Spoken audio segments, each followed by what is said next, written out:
কারণ মেয়ে গতকাল ফিরে গেছে, গতকাল মেয়েকে এয়ারপোর্টে ছেড়ে দিয়ে এসেছি।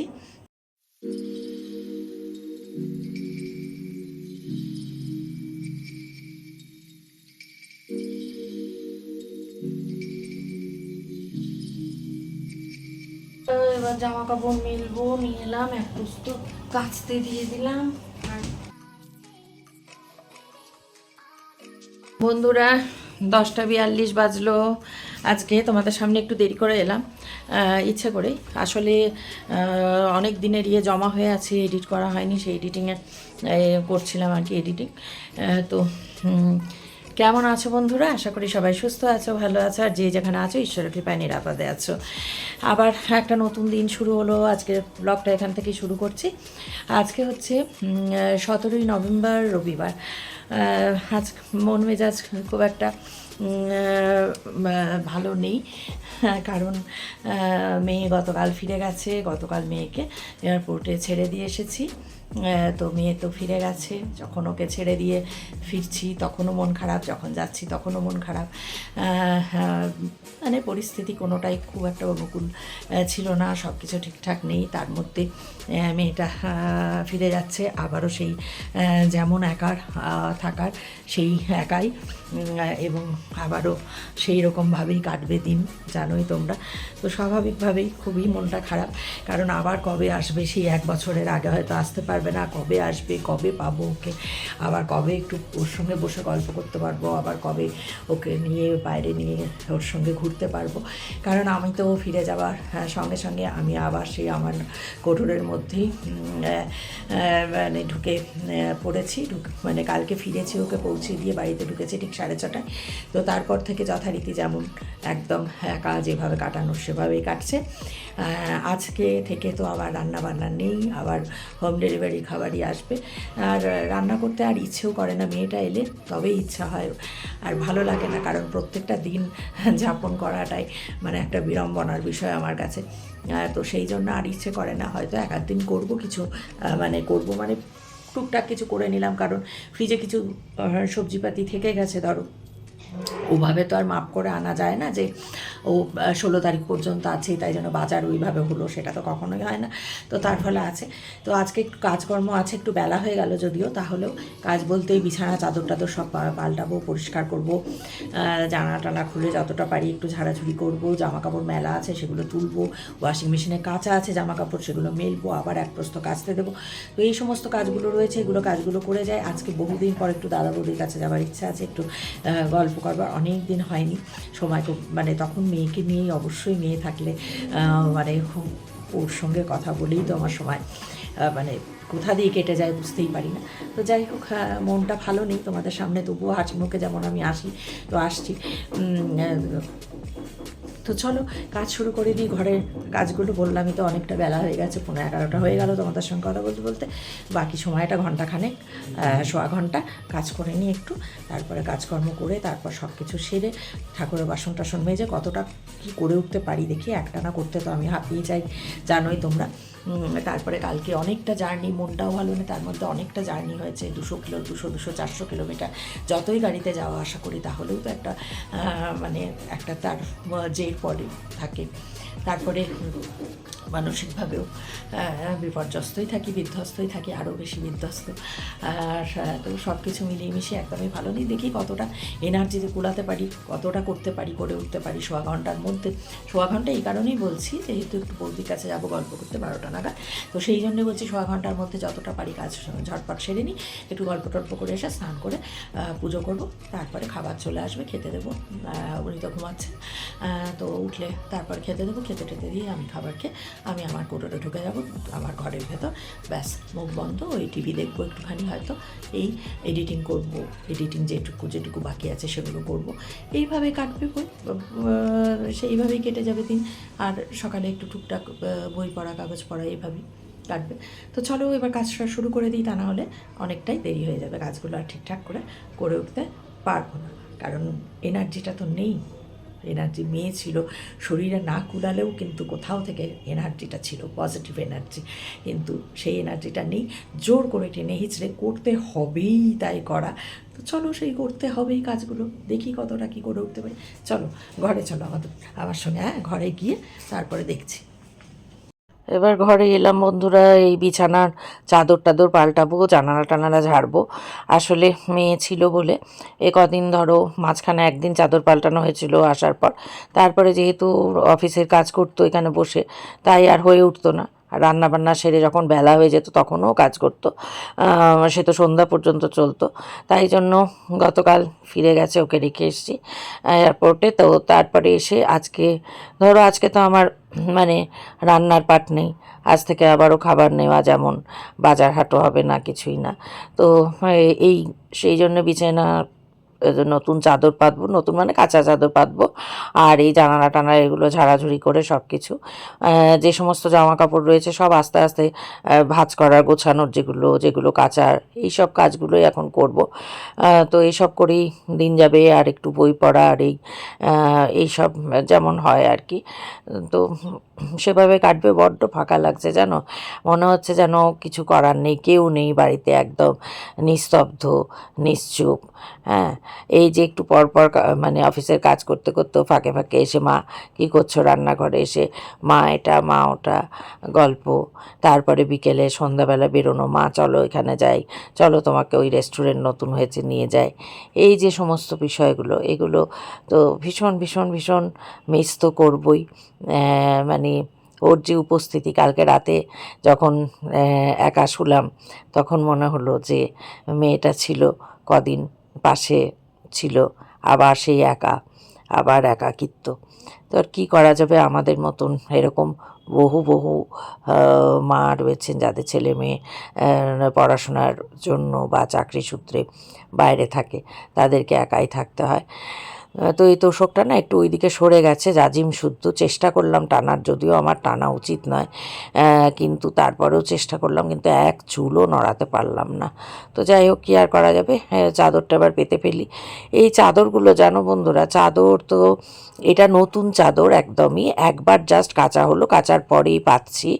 আমি তো ছাদেও মেলি না যে রোদে ধরো রং জ্বলে যাবে, ঘরেই, কিন্তু কাচার পরই না সেই মানে আমি একটু তো জানা কথায় যে নতুনের মতন ব্যাপারটা থাকবে না, কিন্তু তাই বলে একটু কীরকমই জানে এতটাই ম্যারম্যারে হয়ে যাচ্ছে যে ভালো লাগছে না, মনে হচ্ছে বোধহয় কত দিনের পুরনো চাদর বোধহয় পাতছি।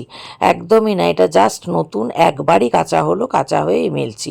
যে চাদরগুলোই দেখছি আজকাল এইরকম হচ্ছে, একদম মানে দেখে ভালো লাগছে না। প্রথম যখন পাতি নতুন কি সুন্দর, তারপরেই একবার কাচতে না কাচতেই এই অবস্থা। অথচ আগে রোদে মেললে জানি যে রোদে রং জ্বলে যায় হয়, জানি না বাপু, বুঝতে পারি না এখনকার সব ভালো এদিকে সার্ফ এক্সেল দেয়া দেয়া, এমন তো নয় যে কোনো রকম সেই আগে বলতো না খাড়ে কাচা, সেই সোডাতেই করা, সার্ফ সোডা, সেই সবও না। তারপরেও দেখো কীরকম যেন পুরনো পুরনো হয়ে যাচ্ছে, সেই রং আর থাকছে না। তা কী আর করা যাবে, মানুষই পুরনো হয়ে যাচ্ছে তো চাদর। তো যাই হোক, এই আমার চলবে, তোমাদের সঙ্গে এই কথা বলে এইভাবেই দিনের পর দিন কাটবে একা। বারবারই মেয়ে বলে গেল, মা জানুয়ারি মাসে অবশ্যই এসো, অবশ্যই এসো। তো জানোই আমার ইচ্ছে তো সব কিছু কেন, কোনো কিছুই হয় না। হ্যাঁ, বাইরে থেকে কেউ কেউ ভেবে নেয় আমার চেহারা দেখে যে বোধহয় এর বিশাল দাপট এরই, কিন্তু আমার যে কী অবস্থা, যারা আমাকে খুব ক্লোজলি চেনে, যারা বোঝে, চেনে তো বহুজনই চেনে, কিন্তু চিনেও তারা মানে এমন কথাবার্তা বলে, খারাপ লাগে তখন। তো যাই হোক, কী আর করা, ওই যে যেটা বলছি আর কি, কর্তার ইচ্ছে কর্ম বলে, উনি যদি যাবেন বলেন তবেই যেতে পারা যাবে আর কি। হয়ে গেল বিছানা একদম পরিপাটি গোছানো, এরকম থাকলে ভালো লাগে, কিন্তু তারপরে কি হয়, ওই যে কম্বল উঠবে, আর এখন শীতের দিন জানোই, তবে লেপ মনে হয় বার করতে পারবো না। এবার জামা কাপড় মেলবো, নিয়ে এলাম, এক পুস্ত কাচতে দিয়ে দিলাম, আর এক পুস্ত তুলবো আর মেলবো। কীভাবে ঘামছি দেখো কাজ করতে করতে, একদম এগুলোকে তুলি তারপরে ভাঁজ করবো। বিছানা তো পরিষ্কার হয়েই গেছে, চাদর পাল্টানো, এইবার দেখো হাঁপিয়ে যাই ভীষণভাবে আজকাল, হাঁপাই বরাবরই, বহুদিনই এই ব্রিদিং ট্রাবল তো আছেই। ওগুলো জামা কাপড়গুলো ভাঁজ করবো, আগে মেলে নি, দাঁড়াও।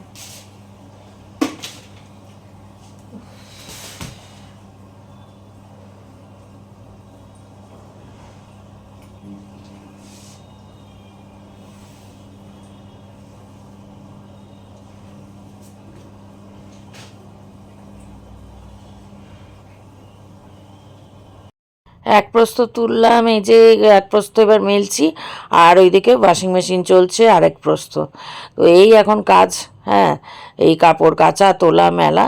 তবে ভাঁজ করার জন্য অনেক জামা কাপড় জমে আছে জানো বন্ধুরা, যেগুলো পরে পরে বেরিয়েছি সেগুলোও সব রেখে দিয়েছিলাম, ভাঁজ করা হয়নি। তখন মানে এটাই ভেবেছিলাম যে এই মেয়ে ফিরে গেলে তো তখন তো আমার রান্না বান্না নেই, তখন কিছু নেই, তখন এগুলো আস্তে ধীরে সব জামা কাপড় ভাঁজ করে তুলবো।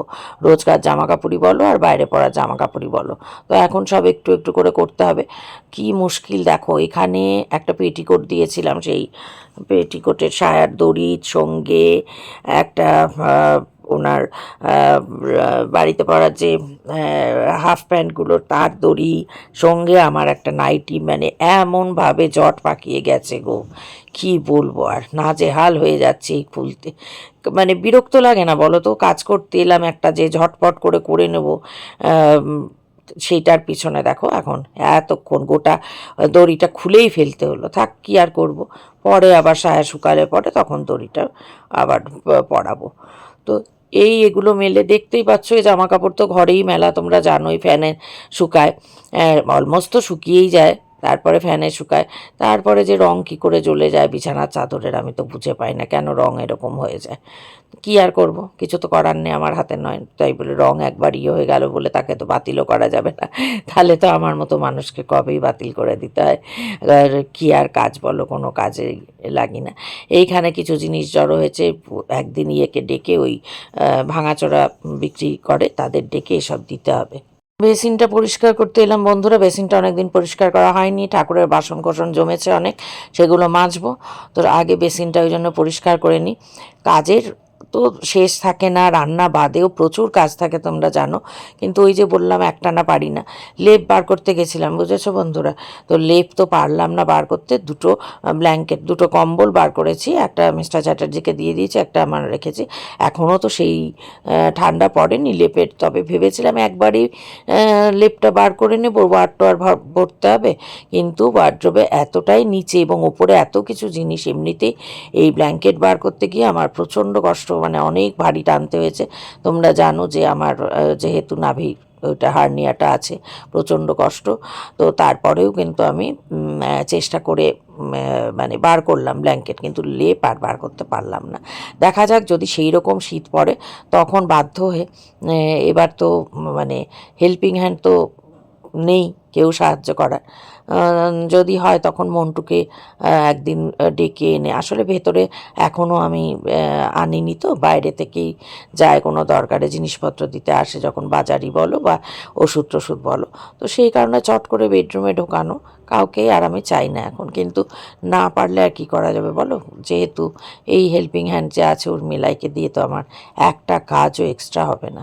তো ঠাকুরের বাসন অনেকটাই জমেছিল, সেগুলো মেজে নিচ্ছি। ঠাকুরের জায়গাও পরিষ্কার করা হয়ে গেছে আমার, সব ঝেড়ে ইয়ে করে মুছে, আবার ঠাকুরের আসনের সামনের মেঝে আবার ভালো করে মুছলাম, এক প্রস্ত এমনি যেমন ইয়ে দিয়ে নিমাইল দিয়ে, তারপরে আবার গঙ্গা জল দিয়ে আবার মুছলাম। এবার বাসনগুলো মেজে নেব, তারপরে স্নান সারবো, পুজো সারবো, তারপরে আর কি এমনি ওই বই পড়েই সময় কাটবে। ও তোমাদেরকে বলি যে হয়তো আমার ব্লগগুলো অনেক পরে পরে যাবে, জানি না এই ব্লগটা তোমরা কবে পাবে। আমাদের মুর্শিদাবাদ জেলায় পুরোপুরি বাইরের বহির্জগৎ, পশ্চিমবঙ্গ বলো বা গোটা ভারত থেকে বিচ্ছিন্ন। আমাদের পুরোপুরি ইন্টারনেট বন্ধ করে দেওয়া হয়েছে শনিবার দিন রাত থেকে, টোটালি বন্ধ। তো জানি না কবে ঠিক হবে, কোনো রকমভাবে কোনো ইনফরমেশান নেই। এটা মানে সরকারি স্তরে বন্ধ সেহেতু মানে সবার এখানের মানুষজন আমরা কঠিন অবস্থার মধ্যে পড়েছি। তো বন্ধুরা, এই সব পুজো টুজো করে